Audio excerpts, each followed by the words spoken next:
Hey, everybody. It's another episode of Sad Boys Mets Club. I'm Giovanni Blanco.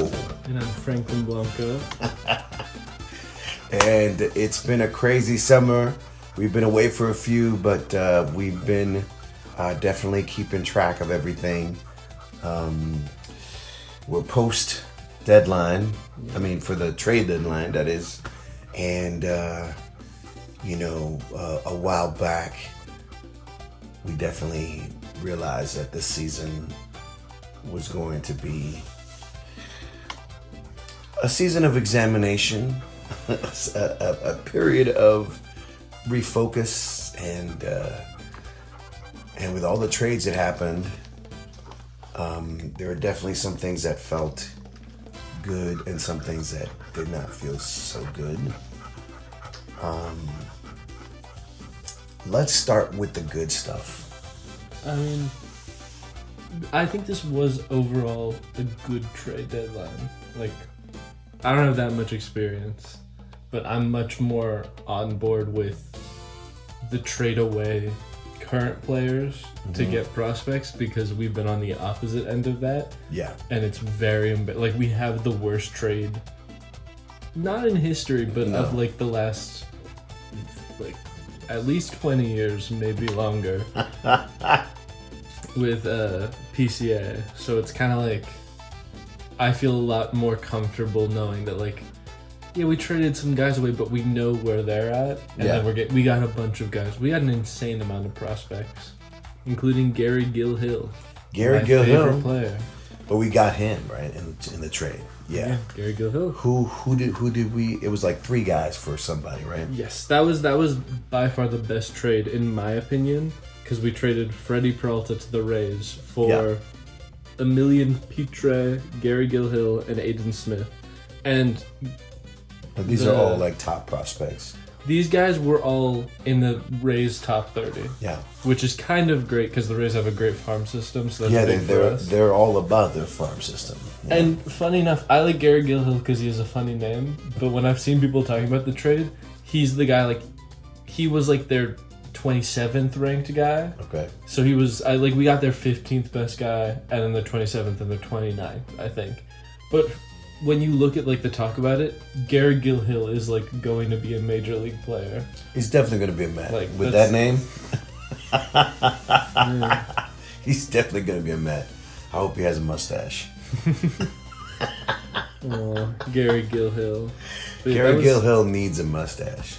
That was the biggest one for me, because we got rid of Freddie Peralta, and that was kind of like, we needed that. I mean, it wasn't working. It wasn't working, and that was a good one. And honestly, for this trade deadline, I was kind of just hoping all the players that I liked would go to teams I liked, or like all of our good players would go to teams that I liked, and then they'd find a way to, like, I'd get to watch them in the playoffs, that kind of thing. What about Tyrone Taylor?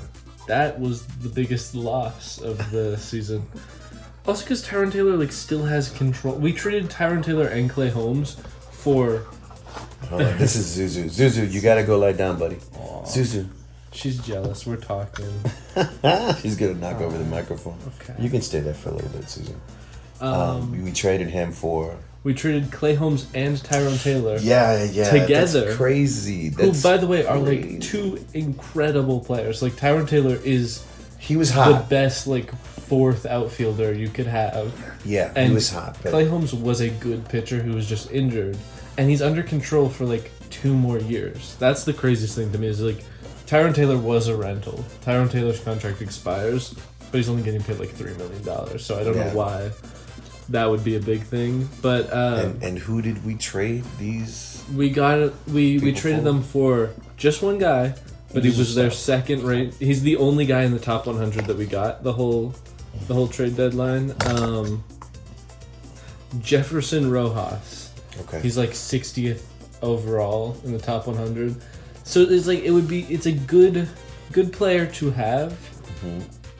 But I'm a little upset that we couldn't, like, he was their second ranked in the Cubs farm system. I feel like we could have, like, squeezed out first ranked. I know. I mean, it's like for that haul. These guys are actually going to help whatever team they're going to. It's like it's a competitive team, and we just gave them a good competitive pitcher and like a guy who's hot and a guy who's on fire. And now he's got something to prove. Yeah, and I mean that's a good outfield now with PCA and another one. But I'm really upset. I'm hoping that the Cubs outfield and Mets regret. I need the Cubs to make it all the way. That would be good. Suzu, careful, White careful. Sox. Suzu, careful. She's agitated. Suzu, come. All right, Suzu, you're knocking over the microphone. All right, you gotta go lie down. Go lie down. Go lie down. Silly. Oh my God. Oh my God, this whole couch Suzu, is lie down. Lie down. Just lie down, Suzu. Lie down. Come on, silly girl. Good girl. But it might end up being a Cubs White Sox World Series, and that would actually be kind of incredible. I would watch that. Insular, but yes, incredible. That would be good. That's like a Mets Yankees. True, kind of. I would say there's a very clear comparison. I don't know about the White Sox are the Mets of Chicago. The problem is the Cubs are the Mets of Chicago. I think the Cubs are more so the Mets of like the Midwest. Exactly. So it's tricky. The White Sox are really more like the A's of Chicago. Aww. I kid. I mean, they have a better record than the Mets, so I can't really talk. Zuzu, you gotta go away, Zuzu. Go away. Go. You're gonna go upstairs, okay? Go, Zuzu. Go. Go. Go, Zuzu, go. Go upstairs, silly. Upstairs. Upstairs. Zuzu, upstairs all the way. She thinks we can't tell. But... It's like 2 steps. She made 2 steps. And she stood still. Zuzu, come on. She thought we couldn't tell that she stopped. She's like... She froze. They won't know. She's just causing too much ruckus. But the White Sox are kind of incredible right now. That's why I think here's the thing: the White Sox might actually win the World Series. So the White Sox have the power of friendship, and I think it's beautiful. The power of friendship. That's exactly what it is. That's the only reason they're like they've got the power of friendship. Explain to me what that means. They're like not like a real team, like. But it's they like if the Angels made a playoff push, it would be with the power of friendship. It wouldn't be like a competent. They just kind of. You mean their friendship with other teams? No. Okay, so I don't understand what you mean by the power of friendship. It means that they're just a bunch of scrappy guys, and they're putting it together because they're just like they're the underdogs, and they're pulling it together. Yeah. I mean, it's like it's kind of I would say it's similar to the Rays, but the Rays are like. Kind of like they're known for being a well-managed team. Yeah. They just haven't they're just not always successful, but they're like a well-managed team. The White Sox kind of like don't have that same reputation, and they got so they bought so low on Murakami. Yeah. And that's big. And then they have like Miguel Vargas is like a rookie yet, or not a rookie, but he's like I think he's one of those power of friendship guys where he's like he hasn't been. I mean, he's an all-star. He was an all-star this time. He was like the one guy to do something. He hit a home run in the all-star game. He's like, I don't think he was that good before. It's the power of friendship, and like they have Acuna. Sounds like a Care Bears episode. It is. They have Acuna though, and I love Acuna though. Acuna pitched a scoreless inning for them, I think, or actually a couple. I think they were getting blown out, and he like pitched very well. On the mound. It's incredible. I love him. I think he's perfect for that team. Then they also have just a bunch of pitching where it's like guys you've never heard of that just started pitching very good. Kind of like the Mets right now. Honestly, I mean, kind of worse than the Mets because at least the Mets we're pulling up rookies who are pitching good. They have like guys that have been in the league and have just been like, yeah, they're just players. It's like they went to the corner bar and just got a bunch of guys. But now they have Brazoban. That was a trade that we did, and that was one of our worst trades because Brazoban is somebody we should have kept because we could control him for years.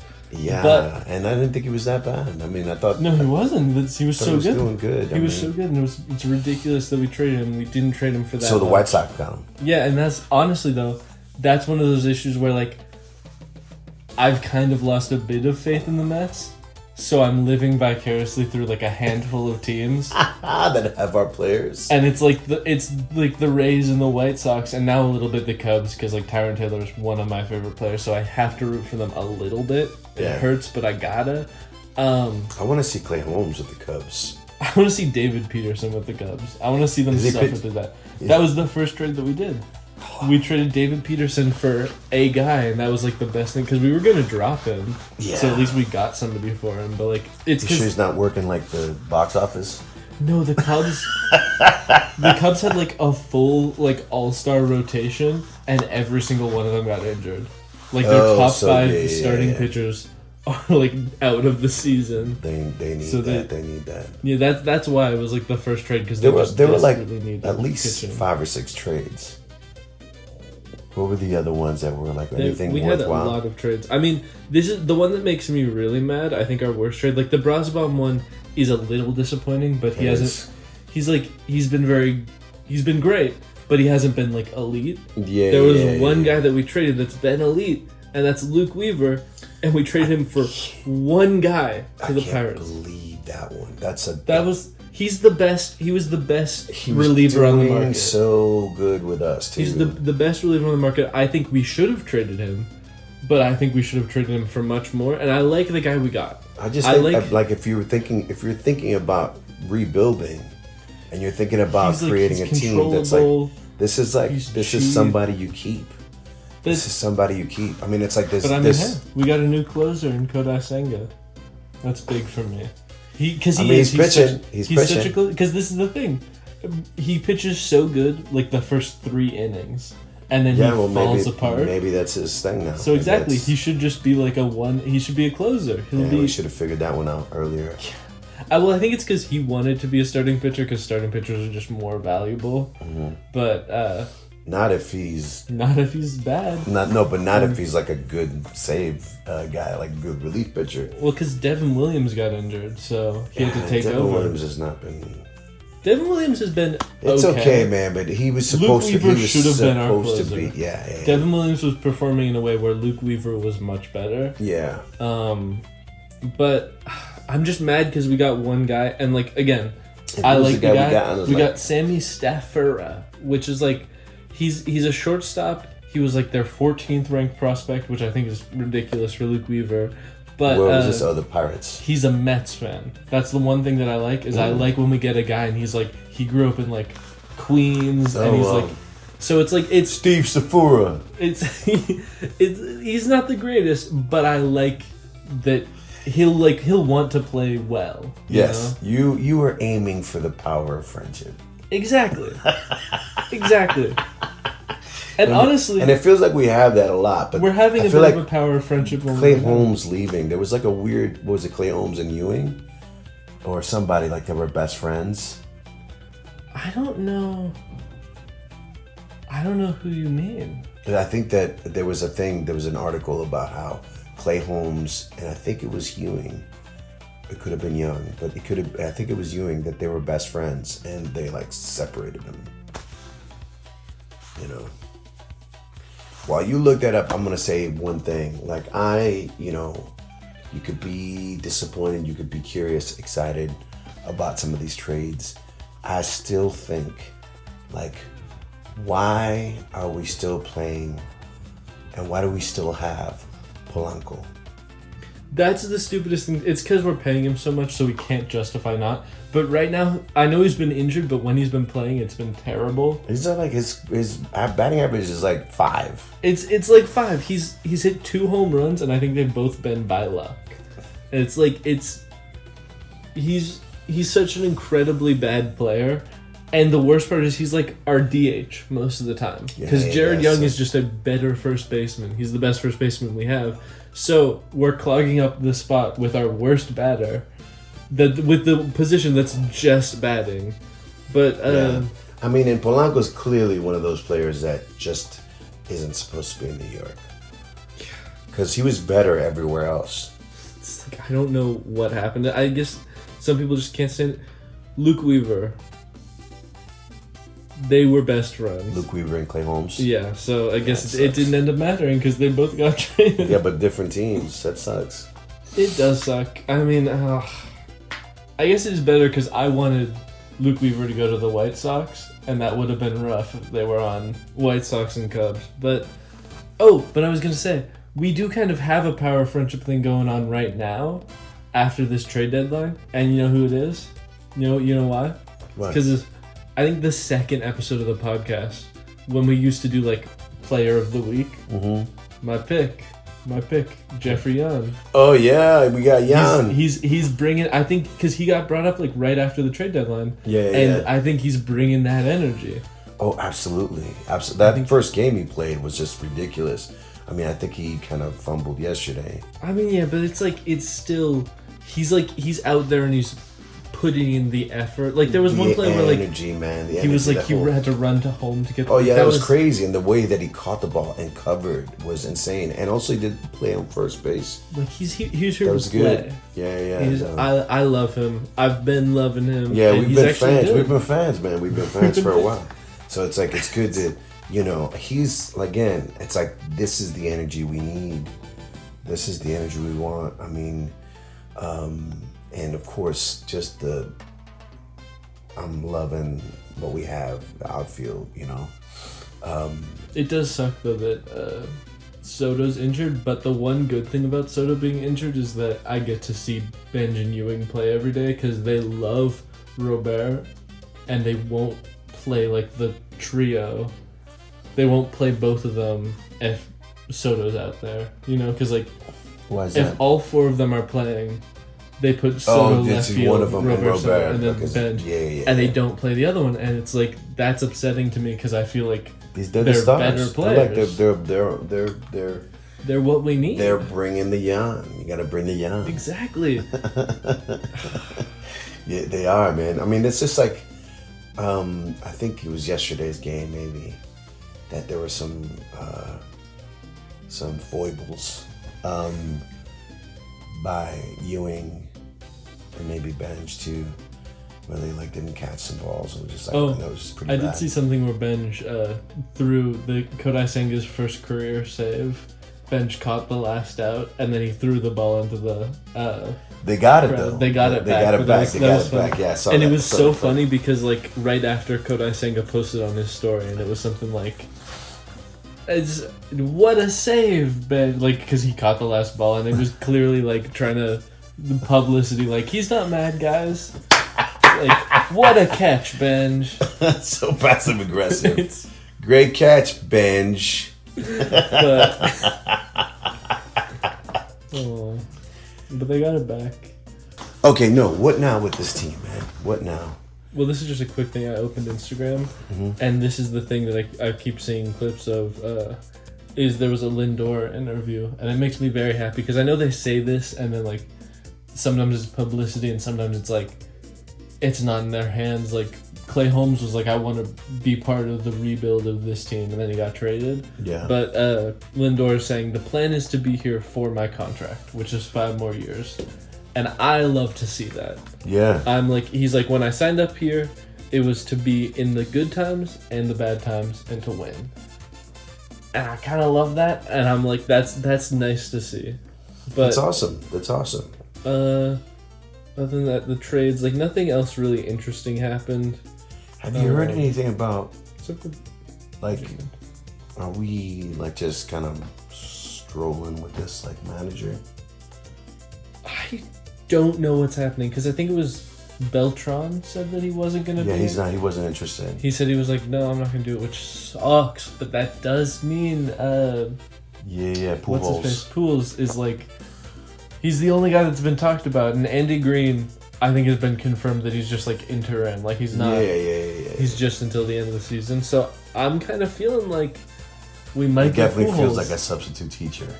Oh, he is. I feel so bad when he's like in the interviews and just like, yeah, this player's like a pretty good player. Like it's like okay, it's fine. Yeah, it's so weird because there's like the managers have their like talk had their swing. They were wearing the jerseys today.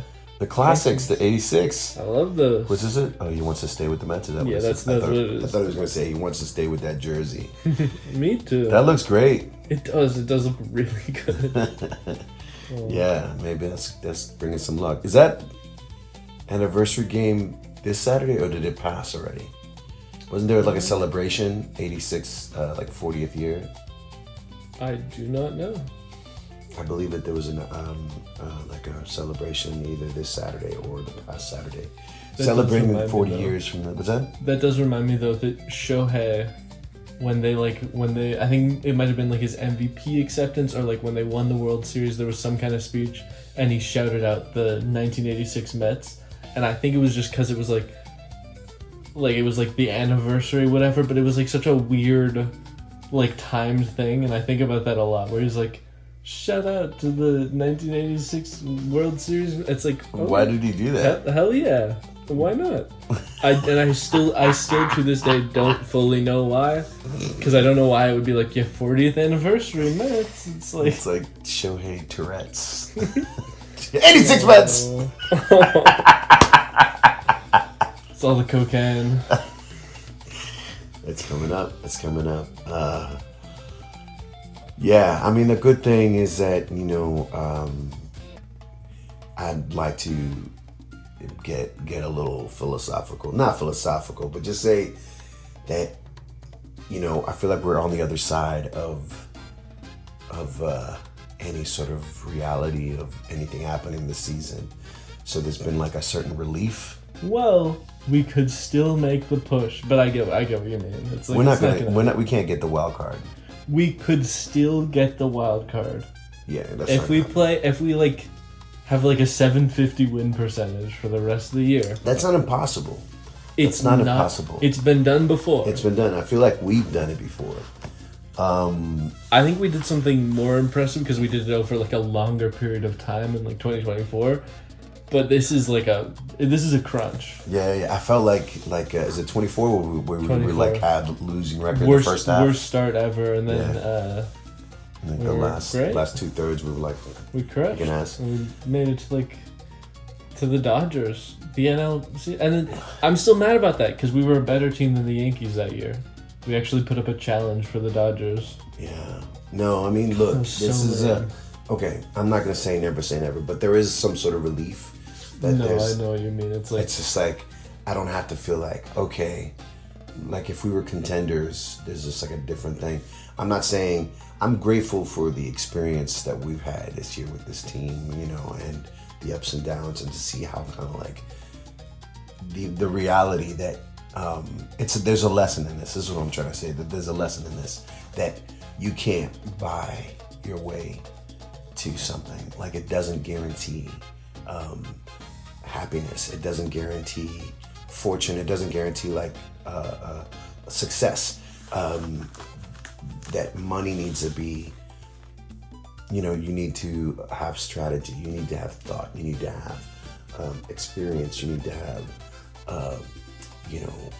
patience and will and energy and power of friendship. I feel like, I'm not gonna lie. I feel like all that Lindor Soto shit at the beginning of the season hurt us. Like it cast a cloud on the team a little bit. This is what Will said, and Freddie Peralta fixed that. It was the best thing he did for this team. And how did he do that? He got him talking. Oh, it was Freddie Peralta who they've said that Freddie Peralta was the one who connected them and helped them get over their differences. I mean, thank you, Freddie. Part of the reason we got him was that he's supposed to be a good clubhouse guy. But also sorry. No. I'm pretty much done. I mean, it's just it was just like that. I feel like I'm taking that lesson. Where it's money isn't everything. That you have to have certain pillars in place in order to build that foundation, and money isn't that pillar. You can buy the shit out of something but it's like even the Dodgers. People say the Dodgers spend a lot of money, but the Dodgers are spending money maintaining. They didn't necessarily. They didn't. You know what I mean? They were kind of You know what else is crazy? Not spending as much as the other teams were for several years. You know, I mean, they were up there, but they were never like number 1 or 2. You know, and now they're up there for real. But because the reason they're up there, they're maintaining. They're like doing everything they can to like. Well, the reason they're up there is Shoei makes them so much money. But yeah, it is the maintaining. I think it's like that's.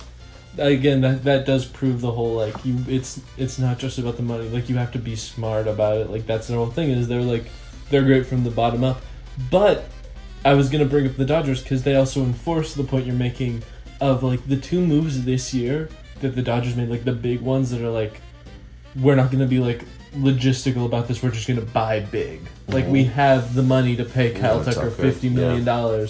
We have the prospects to trade like 3 top 100 players for Tarek Skubal for like 2 months of Tarek Skubal, and those 2 players have been terrible for them so far. Because they just and it's like I love to see that first of all because I love to see the Dodgers fail, but like that also enforces the like let's just like spend all we can and that doesn't work, and I think that's awesome. I'm really happy that Skubal's been bad, and he's also said that he wouldn't be opposed to going back to Detroit in the offseason. Wow. Which is a crazy... This was after he got traded to the Dodgers. This wasn't like during trade talks and he said, I'm going to go back. This was after he got traded, and he's been pitching terribly. And my running theory is that he's a mole.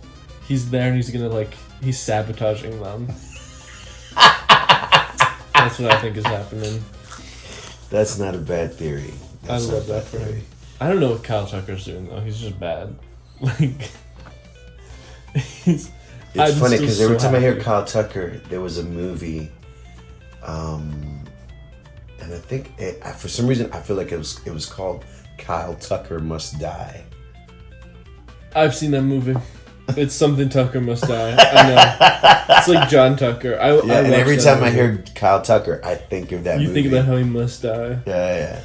I never saw it. I remember the title. John Tucker Must Die. John Tucker Must Die. What was that all about? He was dating 4 different girls, and they were like, we're gonna like they found out, and they're like, we're gonna sabotage him. We're gonna like ruin his life, and they do. That's the whole movie. I gave it 3 stars. Apparently, I watched it like.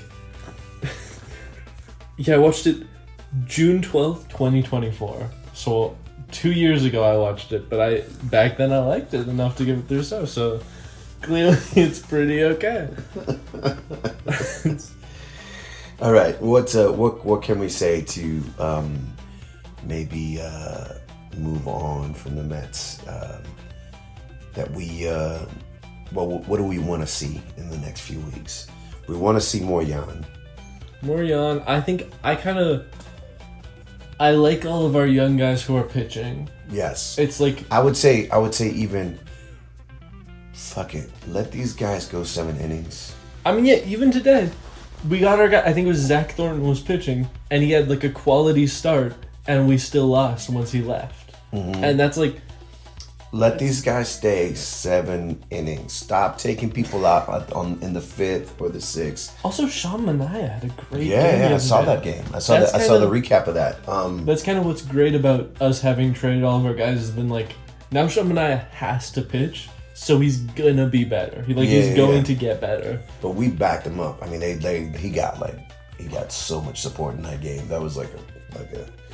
That's like the other thing practice. Is we've been crushing. Oh wait, that's another stat that I saw that the Mets had. That was the other thing. 50 runs in the last 7 games. It was like 5 games and then they averaged like 10 runs. It was crazy, and that's what sucks is that I love that we have games like that. I would rather we split it out more so we don't have the games where we also score 0. Yeah, because that happened yesterday. Yeah, exactly. But Brett Beatty's first ever Grand Slam. Yeah, and he hit a home run like the day before, like a couple of days before. Beatty's been raking. Beatty's waking up. It's good for him. And that's the other thing is, did you see that sometimes like the announcers do like a pick of like, this is my player of the game, and Ron picked Beatty beforehand. He was like, Beatty hasn't really hit his stride, but I think like he's gonna click with Sale's fastball or whatever. He was like, I think this is his game, and then he hits a grand slam. It's go like darling, crazy. go darling. That's crazy. That's awesome. But, I mean, Yeah, I just need to see more of the young guys. Let people play. That's my main thing. I want Polanco to not play. Yes. Can we just give him a broom or something? Like, just can he be Mr. Met? I mean, he would be. Can he just be a different Met? Like, I don't know if you've seen the Dominican parade stuff or the memes of the Dominican Spider-Man. Can we just have a Dominican Mr. Met and have it be Polanco? I don't even want him to do that. I don't trust him with that. I think he would fail at that. He would mess it up. What can I say? Man, we're not making fun of him, man. We're really I am. No, I mean, I'm just saying because he's a great player. He was a great player, and he's just having a shitty year. But we're paying him $20 million. Like, this is the crazy thing. Yeah. We're so stingy that we would rather pay him $20 million a year for 2 years, pay him $40 million instead of paying Pete Alonso $150 million for 5 years. Make that make sense to me. I'm still so mad about that. And here's the other thing. I just recently found out. I thought Pete Alonso was having a down year. No, he was just having a down first month. No. He's hit 24 great. home runs. He's the best player on the team. It's like we could benefit so much from a Pete Alonso right now. It's crazy. Yeah. It's also crazy we didn't trade Jared Young. I'm still thinking Jared Young and Robert. I feel like they should have been traded. Those were the snappy guys, man. They're it's that's weird. We would have been selling low on Robert, and Jared Young is just a good player. He's no, he's good. He'll be good on any team. Truck nobody needed. But here's what I will say: we had a better trade deadline than most other teams. There was a lot of action. There was a lot of action. But we we got everything we wanted to get done, and there's a lot of teams like the Yankees. Not everything. Pretty much, because we were just trying to sell all of our good guys. Yeah, but Polanco wasn't going in. If we're getting rid of Polanco, we're paying off his contract. Let's pay off his contract. That's what we're doing now. That's what I'm saying. I don't think we should be playing him. I think we cut it at a loss, or we demote him, send him to AAA. Yeah, send him to AAA. He will be so good in AAA. That's.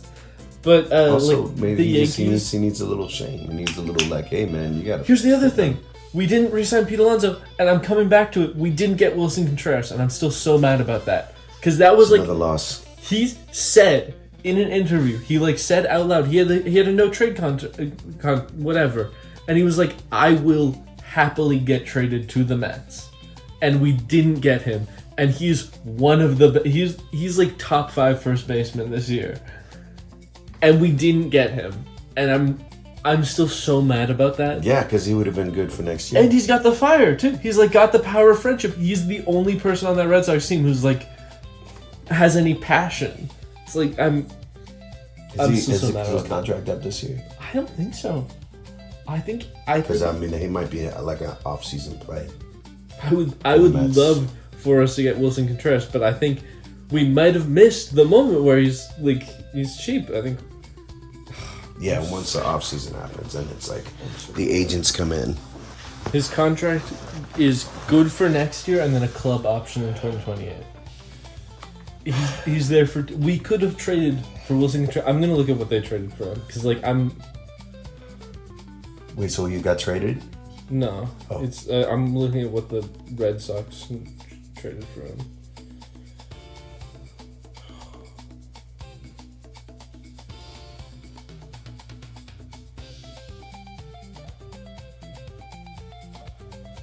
They sent a pitcher and 2 pitching prospects.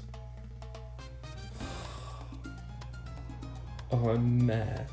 I'm so mad. I mean, that could have been See, that's the thing. That could have been the Taylor Holmes. Exactly. Trade. We could have Yeah. And that's just thrown Polanco has a little rotten cherry on top.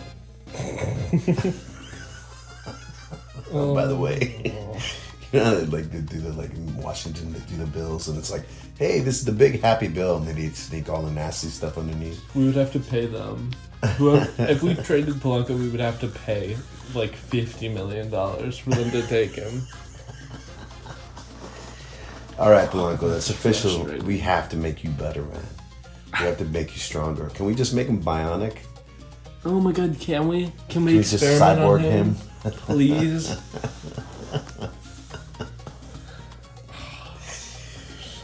The AI version of Polanco is better.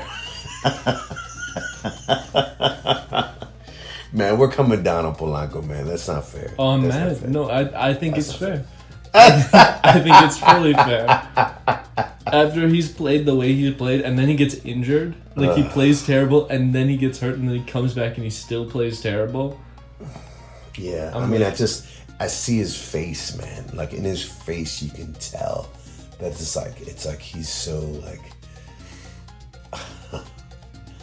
I feel bad. Hey, but it's better than Harrison Bader. Did you hear what happened to him? No. He got in his second career scooter-related injury. He was scootering at like 2 a.m, and he ran into a fire truck, and it rolled over his already injured foot. He was already on the injured list because of his foot, and a fire truck ran over his already injured foot after he hit it with his scooter. Like, you cannot make that up. It's so embarrassing. Wow. It's the second time too. It's the second time he's gotten injured riding a scooter. And they brought up like a prospect, a rookie, and when he hit like a double and he did a little scooter celebration.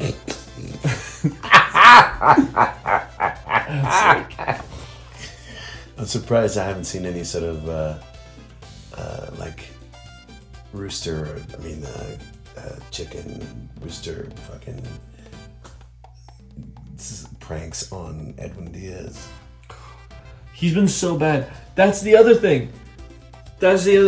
I've been living for Kyle Tucker, Tarek Skubal, except for Tarek Skubal, I think he's a secret agent. But Kyle Tucker and Edwin Diaz have been so bad. There's a stat line. It's my favorite. I'm gonna find it. There's my favorite stat line ever. It's Luis Torrens 2026 and apparently we're buying heavily into Sammy Stafura. But it's Luis Torrens and Edwin Diaz compared their 2026 pitching stats, and it's incredible. I love it. Torrens? I thought Torrens was a catcher. Exactly. Wait a minute. He has better pitching stats. He's the guy we bring out and blow out situations. Oh, really? I didn't know that. Yeah, no, that's who we put out because he's a catcher, so he's got a strong arm.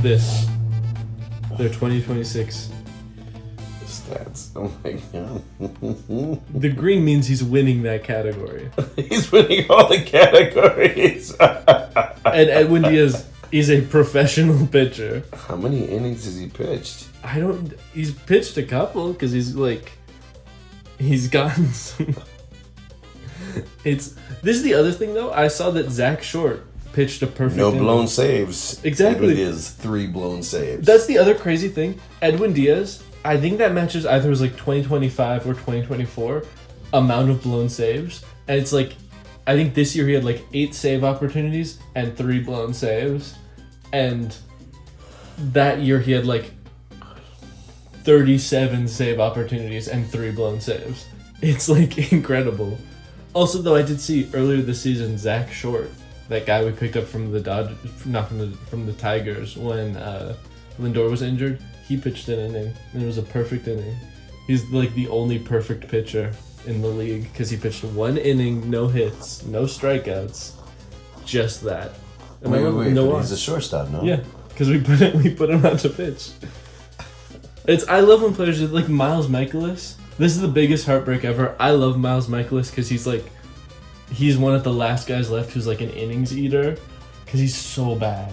He like consistently gives up 10 runs every start because he's just there for like their good pitchers to take breaks, so he pitches like full games. But he's the only, I just saw the stat, he's the only player over 30 to take an at-bat for the Nationals. They've only had 1 at-bat from a player over 30, and it was Miles Michaelis in extra innings, and he hit a walk-off bunt. And they just dropped him today. Uh-huh. They DFA'd him. And I'm so mad about it because he's the best player ever because he has a walk-off bunt in 1 at-bat, and he gives up 10 runs every start. And I love that for him. And he's got a crazy mustache. And his name is Miles Michaelis. That's incredible. Yeah, he sounds like that. Sounds like a soon-to-be Met. Let's just say in our playoff push. Look at that. Look at that butt. What a butt. Crazy. Aww. Let's move on to movies, man. That's good. I got some movies. Actually, talk to me because I have none. I have some movies. I've been binge watching Game of Thrones. Oof. And it's been incredible. I've never seen it, so it's just like... I haven't seen it, but I've heard the last season pretty bad. It doesn't matter. No, I have to watch it because I've heard it's like because it's the show. It's like... No, I mean it's just it can be the worst last season. It'll still be good because it's insane. It's such a crazy show. I'm just obsessed with it right now. I mean, I think I feel like I started watching it last week and I'm already on the 7th season. I mean, I think this is what I will say. I think there's a lot of people in this world who could watch the amount of movies that I watch, but they choose to watch shows instead. Yeah. Because I think for some reason people have a stronger ability to binge shows than movies. Because that's the reason I don't watch shows. You got recurring characters. I mean, it's like you know what I mean. You're coming back to it, and it's easier less to to have it on. It's not like a conscious choice to change. I just don't have show stamina, which sucks. I spend all my time watching movies, but I will. I'll try to watch. You gotta watch it. I mean, I think you would love it. I'm almost at 365 this year. 365 what movies? Movies. I'm 50 away. I'm getting there. I'm gonna get there before the end of the year, which is big for me. Crazy. Though I don't know what my record is.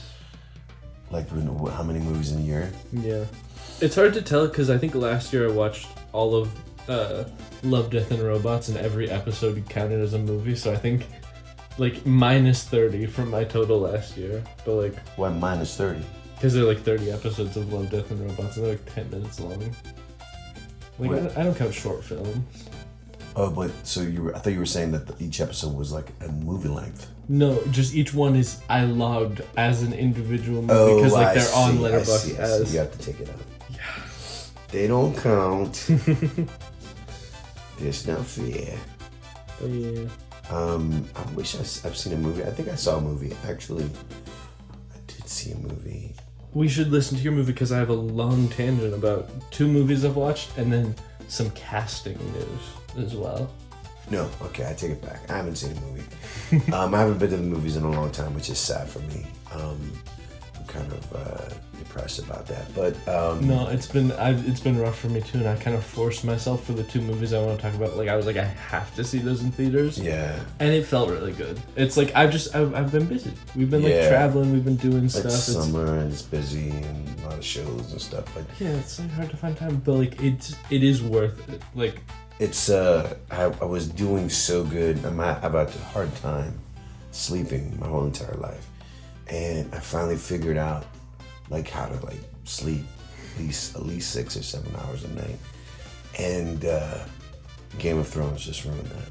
It's I kind of fall asleep and then I'm up and then I gotta watch something and I end up watching 5 episodes of Game of Thrones and I'm God, then what the sun's coming up and I'm God damn it. No, I get what you mean. I've been Lannisters. I've been on a rough track for the past week because Cleo was still in Hawaii, so every night I would be up until 3 a.m. because then at 3 a.m. we would FaceTime. But what time is it over there? 3 a.m. 3 hours back, so it was 12. Oh, midnight. Yeah. At the end, but now she's back, so I'm sleeping more normally. But let's talk about your movies. Yes, I saw the 2 big ones. I'm actually upset at how long it took me to watch the Spider-Man one. It took me till the 9th, which is embarrassing because I've been waiting 2 years for it. But it never clicked. Well, I was supposed to see it 3 days earlier, and then we got to the theater, and I was oh no, I forgot my glasses. I was I can't. There's some movies I can justify, this isn't going to be a visual movie. Mm-hmm. I can see a little blurry. I didn't want to do that to Spider-Man, so it took me a while. But Spider-Man and the Odyssey. Spider-Man, probably the best movie I've seen this year.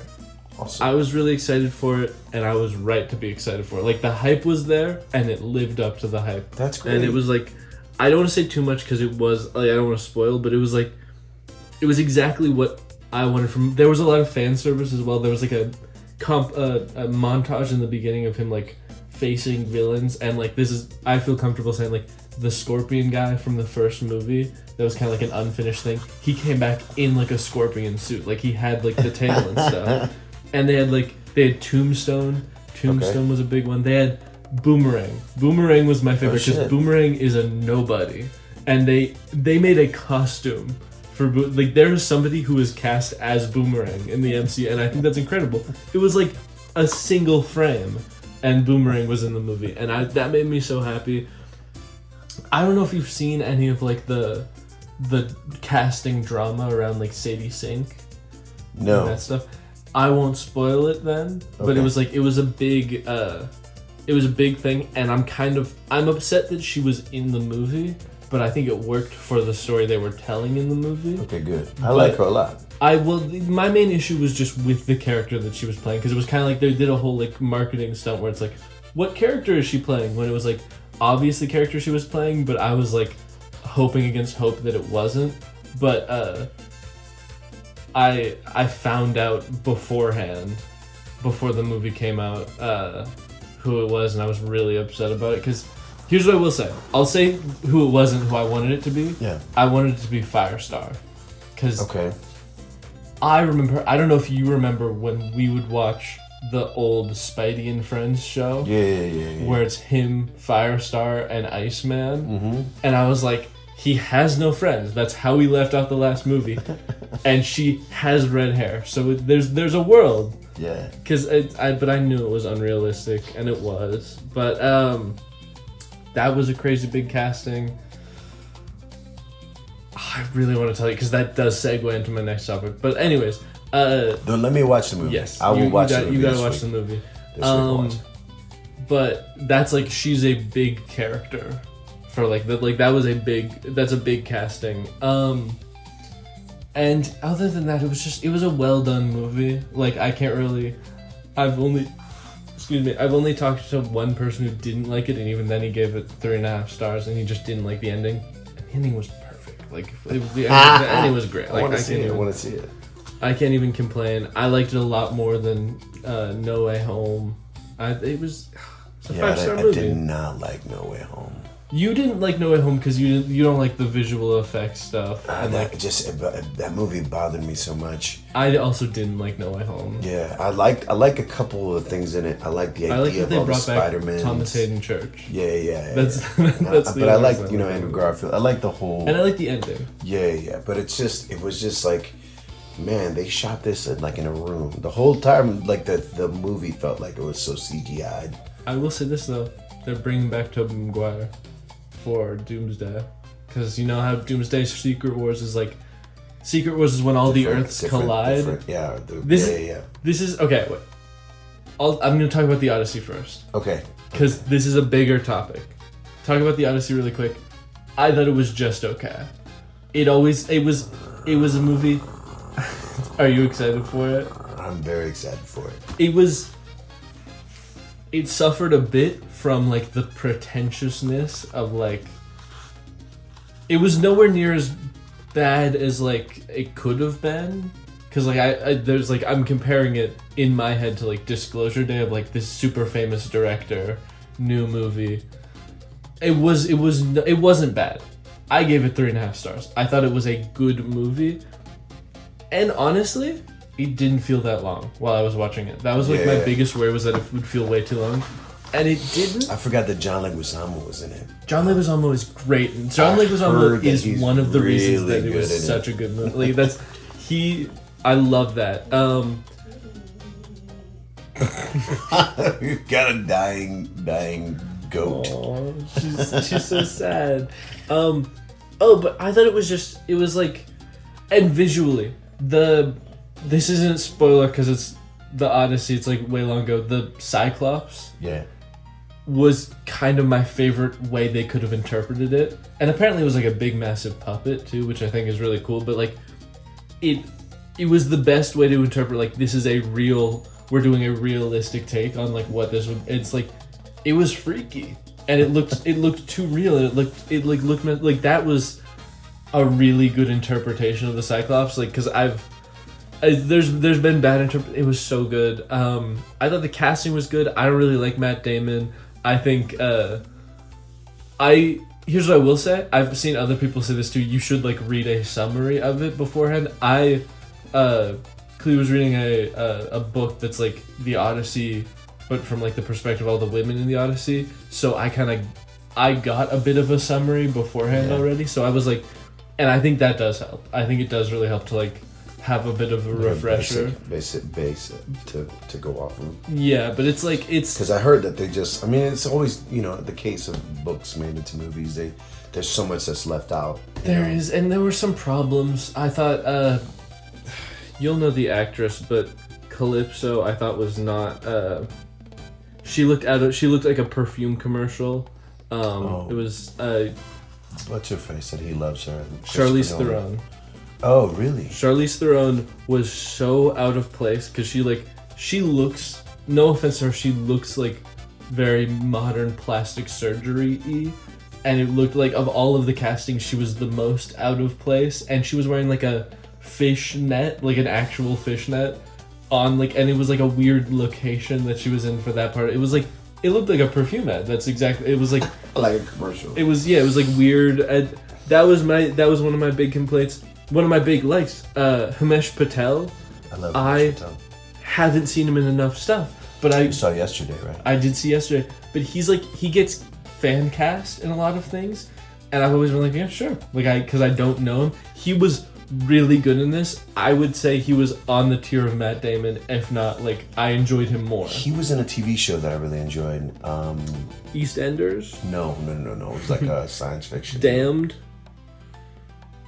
No. Station 11. Station 11. I think you've told me about Station 11. Station 11. It's really cool because it's got different. It jumps back and forth in time, and it's one of those shows that kind of has a slow burn, and then it kind of halfway through it starts paying off when you see all the connections of the characters. I really enjoyed that show, but he was great in it. I think that's one of the really things good. you'll appreciate in the Odyssey. He's like, I really liked him in this. Like that it's really crazy. I feel like everybody was in that movie though. That's one of the things is I think it was like there were a lot of people. That's the other thing is like Mia Goth was in the movie for like 5 total minutes, which is like so fun. Like it's like a 3-hour movie. I thought Benny Safdie was terrible. Because it's like, I'm sure you've seen like the people are talking about how like Agamemnon was like really like he had the like imposing like Darth Vader vibe.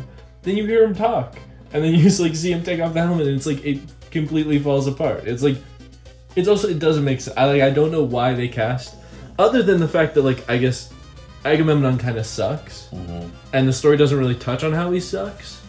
But like I guess I'm not sold on that guy as an actor. He's terrible. He was terrible in this, but like I think that I liked him in a few indie things that he was in, but the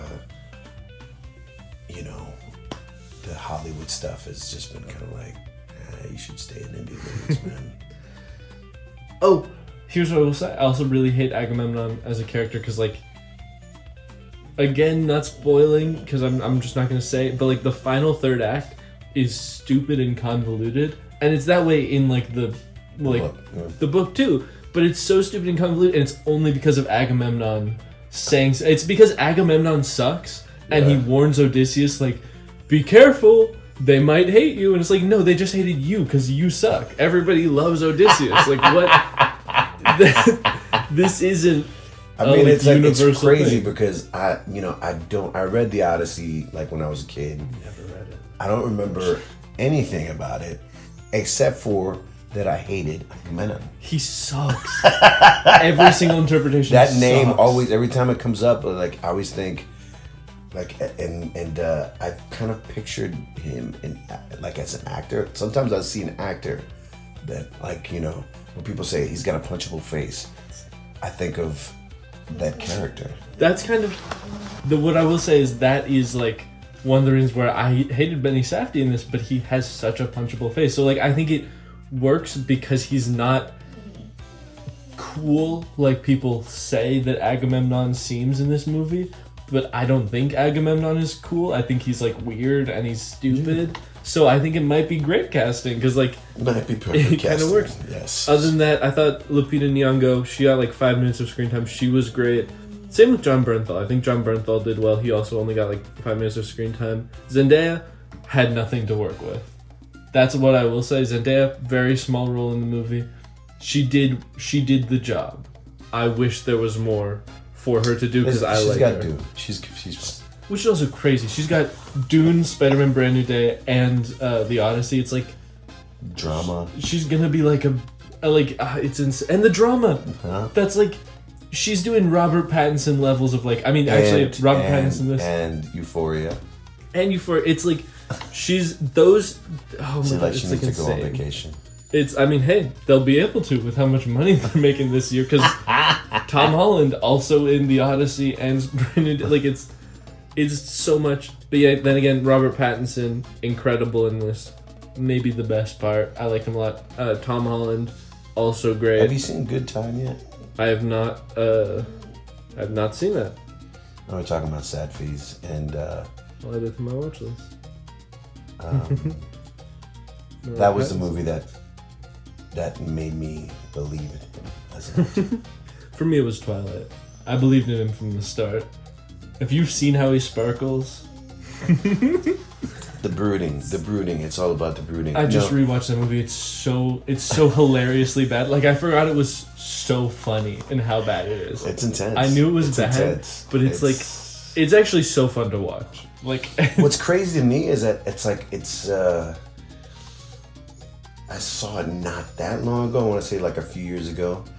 And it's one of those movies that the acting is so like Canadian TV drama acting, but the movie is shot like really well. It's like it looks great. The movie is shot well. It's a professional movie. Put, like, it's like a filter over the whole. That whole blue filter, yeah. But it's just so funny that everyone's like acting like they were in a Disney movie or something, like just a Disney version of vampires or whatever. It's I love it. It's so bad. But yeah, no, a movie called The Rover, actually. The Rover. The Rover. It's one that oh man, is that such a good movie. The Rover. Great endings. Ooh. Okay. Really quickly running through. Elliot Page did well. Wasn't in much of it, but Elliot Page did well. Good. Travis Scott, terrible. I don't know why he was in the movie.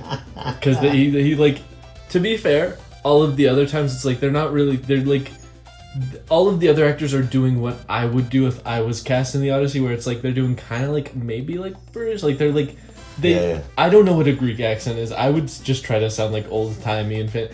Travis Scott doesn't try at all. And for some reason, he's like the narrator. And I don't know why. It's fun that he's in the movie, though. Also, shout out to Corey Hawkins, because he played like a minor character. But he was in... I was like, I swear I know this guy. It's because he was Benny in the Heights in the Heights movie. And that's... I haven't seen Black Klansman. Let me see who that is. For some reason... Oh, yeah.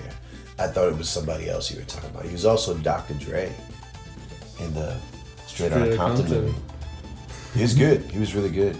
Yeah, but that was big. Matt Damon, just okay.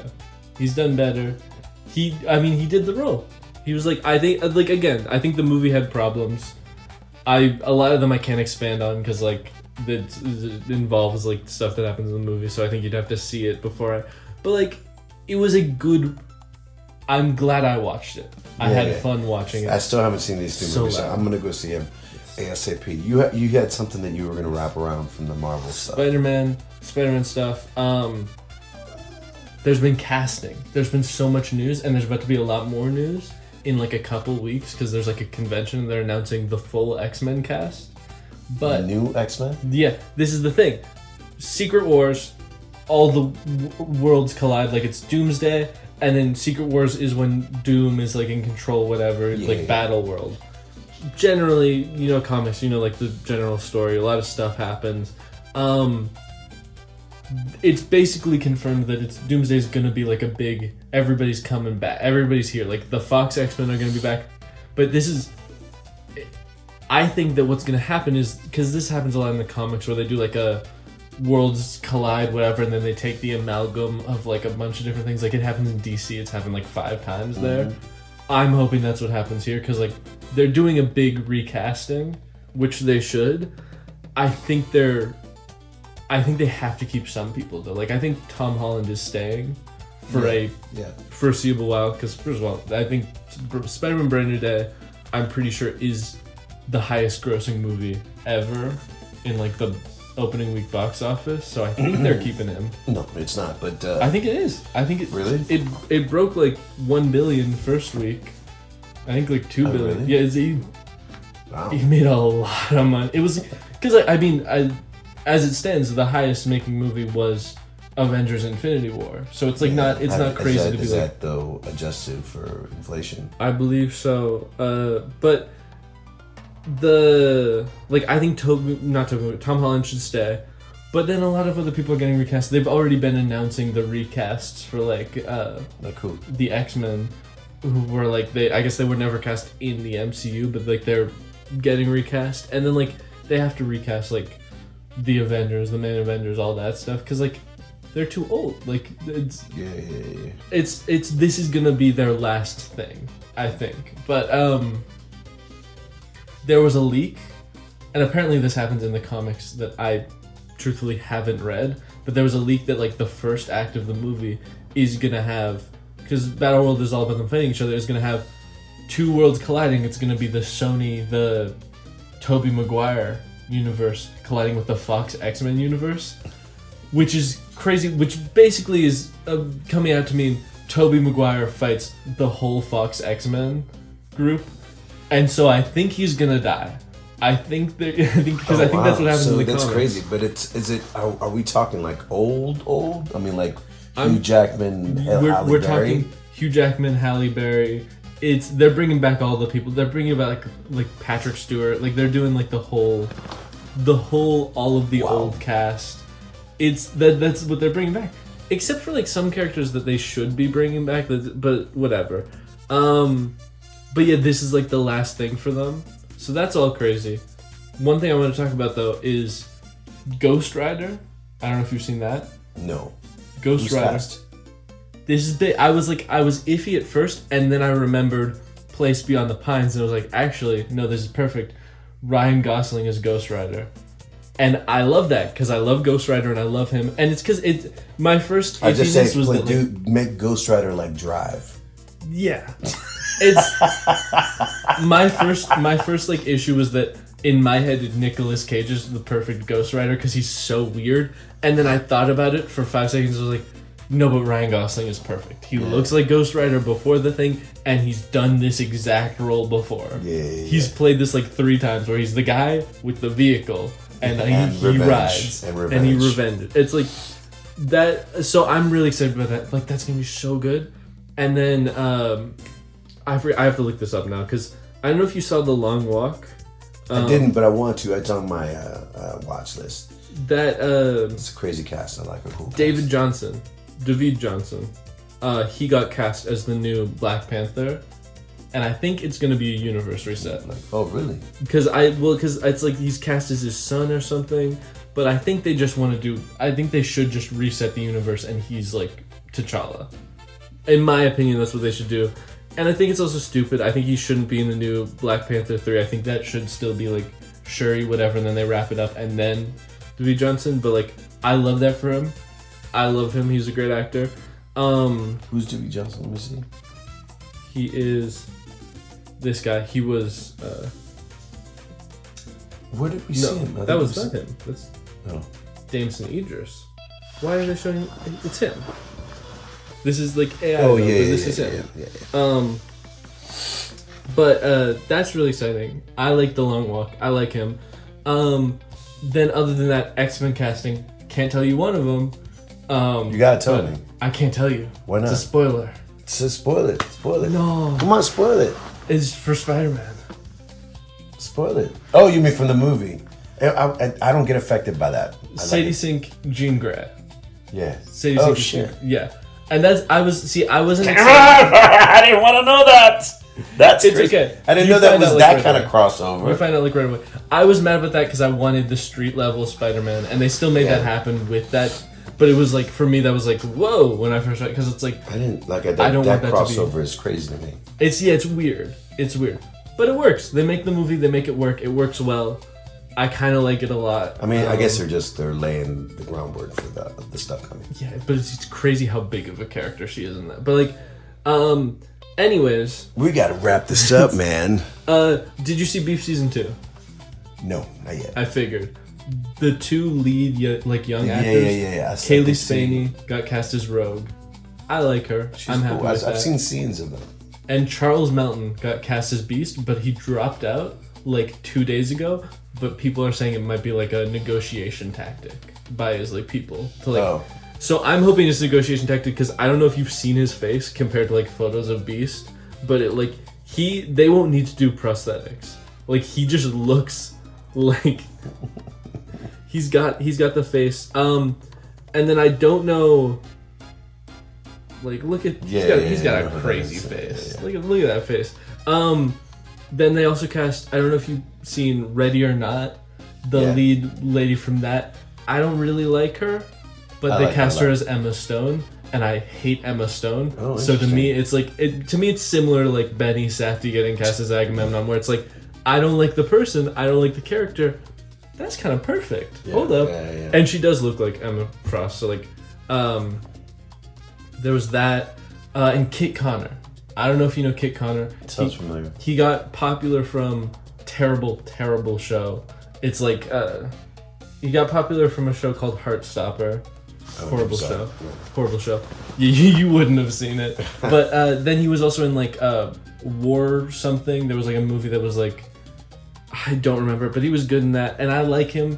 And he got cast as Cyclops, and I think it works out. I'm just really mad because in Cyclops Cooper Hoffman was like predicted to be cast as Cyclops. Like people were saying like, oh, he's gonna get cast, and the internet tore him up for like 2 weeks straight, which was really upsetting because I didn't want him to be cast because if he was cast, he would have to get like shredded, and I think I like him because he's chubby. Yeah. So I wouldn't want that to happen.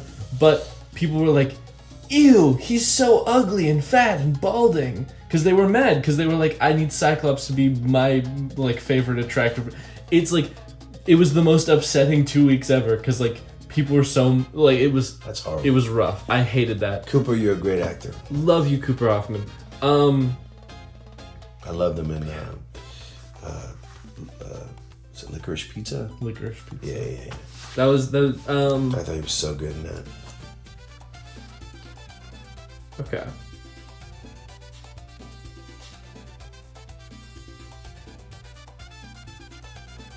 We got 1 minute left. I don't think it's adjust. I don't think this late. Wait, let me look up.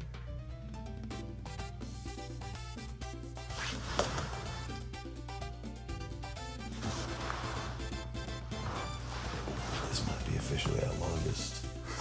Sorry, there's a lot to talk about. We haven't done it in a while. No. Okay, yeah. So, it's not. This list hasn't been adjusted yet. But this is like the old standing like adjusted lifetime gross for movies, and it's like just in normal amount of money, it is Avengers Endgame with like 871 million. But the first week. I don't think this is Lifetime. No, it's not Lifetime because I think they made like adjusted lifetime gross. Wait. That's what this says. Adjusted lifetime gross. That's hurting me. Where is it? It's down here. Oh. It is there. 16 adjusted lifetime gross. 871 million. And I don't know if this list is accurate, but this is the top one is Gone with the Wind, adjusted. But that's 1.8 billion, and right now, Spider-Man Week 2 is 1.7 billion. But no, I mean they've been It's crazy. Hold on a second. Let me pull up first week. I feel like there's a movie that made $2 billion. Let me pull up first week. I think that's a weird list. I felt like the first Avatar or something made like $2 billion.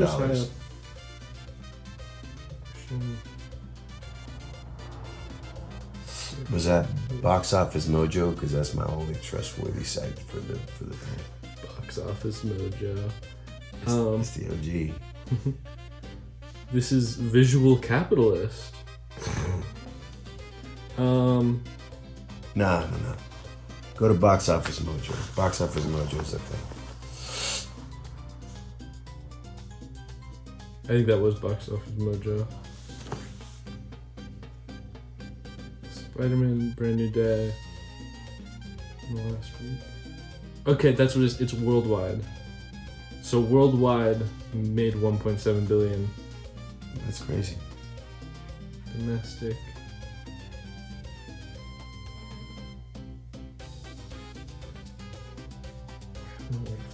But it's I know what it is.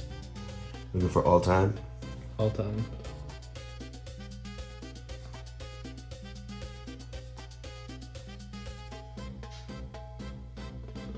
I'll just look it up.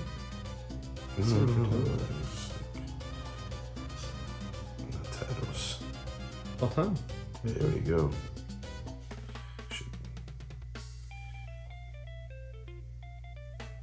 Wait. Hold on. This is laptop because it's like all the different things.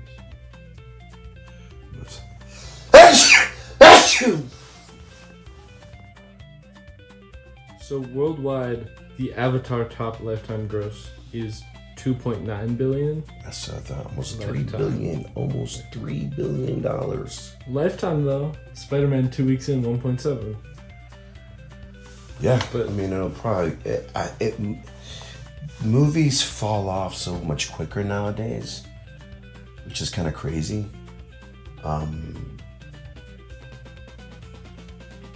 But we'll see. Yeah.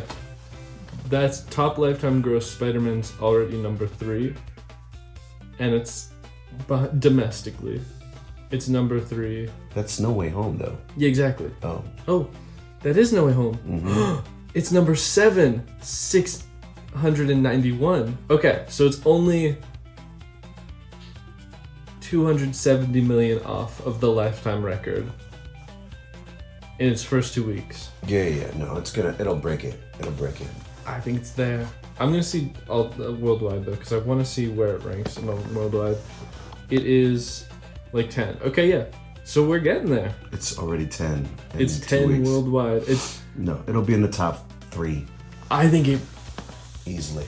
I don't think it's gonna beat Avatar. I think it gets up there. I'm gonna do my part. I'm going to see it 5 more times. I'm doing, and you Your should too. Your past doesn't count. It does. That's it. I saw somebody tallying their AMC. This is the last thing. They were like tallying their like first half of the year expenses. Yeah. And they spent like, it was like $127 for 6 months of AMC A-List, and they spent like $557 worth of like movie watching. It's like, yes, and probably $3,000 in popcorn. That's why you don't get the food. I saved so much money. We'll leave you with this, y'all. We'll see you hopefully next week. Remember, do not get the food when you get the pass. Just get the pass. They try to like tempt you with their like 50% off popcorn. It's still a ripoff. It's still $10. Just like go to the gas station beforehand. Spend $5 on a snack and then get a fat suit and just fill it up with stuff. They don't even care. They don't even care if you just bring like an actual bag, not like a bag of food from a like a backpack. Just have they don't care. Maybe that's just us. Maybe we're just like, I've realized I've gone to other AMCs. Maybe our AMC is just nice because like our AMC doesn't card you all the time. Like, and they don't really care unless you're blatantly holding like a fast food takeout bag. They don't even care. Like a keg. I mean, this is what I've done. I've gone to the mall, gotten food, and then gone into like a random store and asked for like a paper bag to take from them so I can pretend that it's like something that I bought from a store. They don't care. Macy's. It's because they're in the mall. It smells like steak. It's because in the mall they can't because people go to the mall and they shop and then they come into the theater, so they can't be like, you can't bring bags in here, no, or they wouldn't make money. So that's go to AMC's and malls. That's all though. You got a good tip there at the end, y'all. Thank you for listening. Thank you for watching. We love you. We'll see you next time. Giovanni Blanco. Franklin Blanco. Sad Boys Mets Club. There's always next year. Yes, let's go Mets.